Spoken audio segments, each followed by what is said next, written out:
Hi everyone, in this video we're going to see how you can set up catalog sales campaigns on Facebook.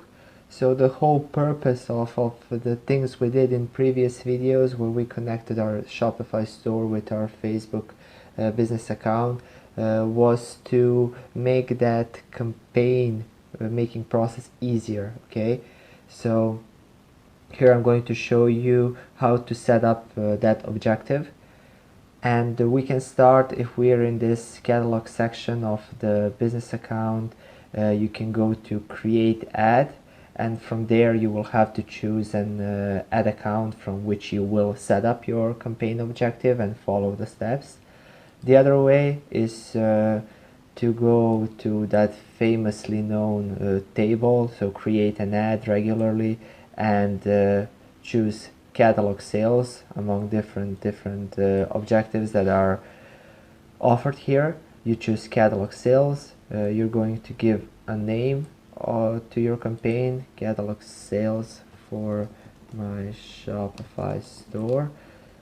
And you can, if you have several catalogs, you can choose which one you wish. I will choose the ones that I made yesterday, where I have 12 products, because I'm still waiting for the upload for the first one. And I will just press continue, and I will be brought up to the ad set level. I will give it a name for my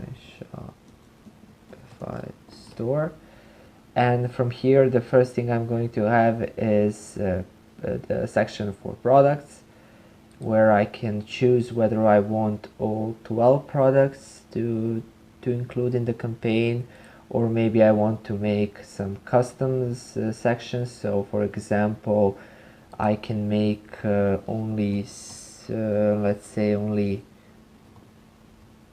bag or maybe jacket collection. Okay, and then I can put to match the jackets from the catalog.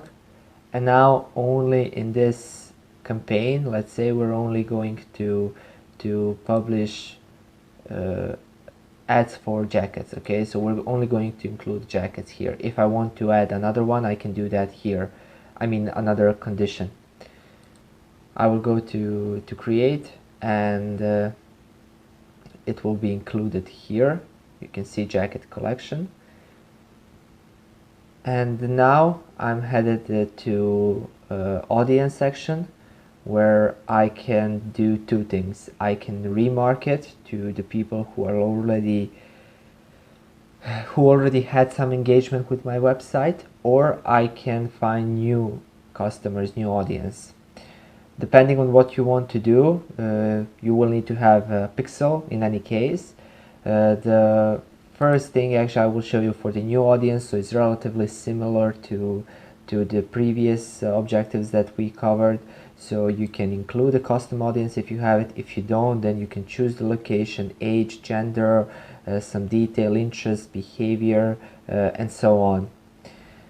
When it comes to retargeting, you get some options offered here. So you can target people who viewed or added to some article from jackets collection to their cart but did not purchase, or you can only target those who added to cart but didn't purchase in the previous 14, 28 days or whatever you wish.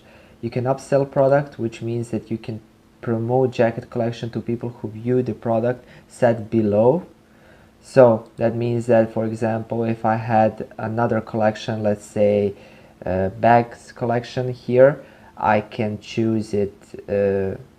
If I made it, I can choose. I could be able now to choose it from this drop-down menu, and that means that people who viewed the product in the bags collection would be eligible to see also ads from this collection in the last 40 days or whatever I choose.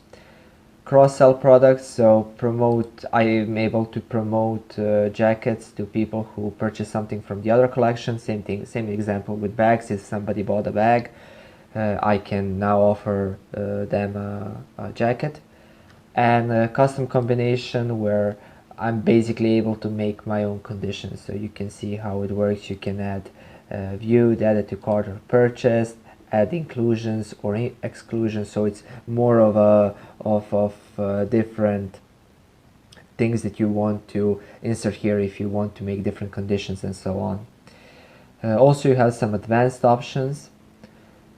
So in this case, you can from the people. So now we're talking only here about the audience that was caught with your pixel, and from that audience you're also able to narrow even more by location or age or gender and so on. So maybe you had visitors on your website from 10 different countries, but you only want to retarget to certain country or to certain gender or certain age population, and you can do that in the advanced option. Okay. Next we come to the part regarding the placements, which is same as in the previous marketing objectives, where if you want to leave it to automatic, you click the first option. If you want to edit it and choose certain platforms, you can do it here. Also same thing for the devices. You can choose where you want to publish your ad. Of course, depends on which products you're offering to which audience and so on. Finally, when it comes to ad set level, we come to this part regarding the budget and schedule, where you first choose the optimization, and the recommended option to be is conversion events. So you want, as it is written here, so Facebook will try to deliver your ads to people who are most likely to make a conversion, okay, to achieve certain action, to perform certain action actually. Also, if you want to optimize for link clicks or impressions, you can do that. When it comes to event type, you can choose it here. Also cost control, so you can insert the average cost per purchase that you expect, so Facebook can optimize. By the way, you can read about these things here when you hover over information field. Okay. Budget and schedule, same thing. You can choose a daily budget or a lifetime budget, and you can choose the amount, set up the dates.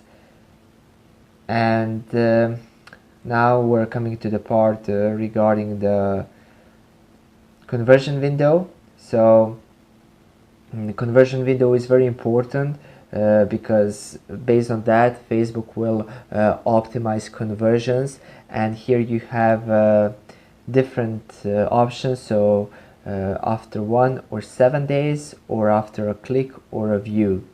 This is a bit tricky, I suggest, and it's a bit harder to explain. I suggest reading online about this so you get a real sense, but it's important to know. Let's just try to explain with an example. So basically, one day click means that if somebody clicks on your ad and comes back within 24 hours and performs certain conversion, then Facebook will say, hey, that was done because of the ad that we showed that user yesterday. So same thing for the 7 days. So that's why conversion window is very important, and conversion window depends on the product. So if you're selling a computer on your online store, you cannot expect that someone will just see an ad, go straight there and buy it. Maybe it can happen, but usually it won't. People will think about it, maybe if you take few days, even a week, and then decide whether they want to perform certain action.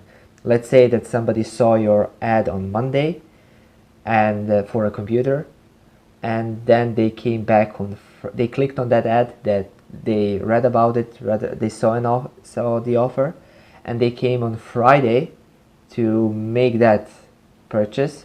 Okay, Facebook Pixel will recognize that user from Monday, and Facebook will say, hey, that was a conversion done by us because that user saw your ad on our platform. Okay, that is in case if it's 7 days click. If it's 1 day click, then we're talking about 24 hours. Same things with view. Okay, when you get charged here, it's impressions. but that's only because we have conversion events. For example, if you optimize for link clicks, then you would get charged based on link clicks, or even have more options. You can do it again for impressions. Whether you want to run your ads the whole time or just on schedule, you can set that up here. And I will just return this here because we said that it's a recommended option. And that would be it. So I didn't want to put any numbers here now. I just wanted to show you and explain you different sections, what they represent and how they work and why they are so important. In the following video, we're going to take a look at the ad level and how you can set up your campaign there. Thank you for watching and see you in the next video.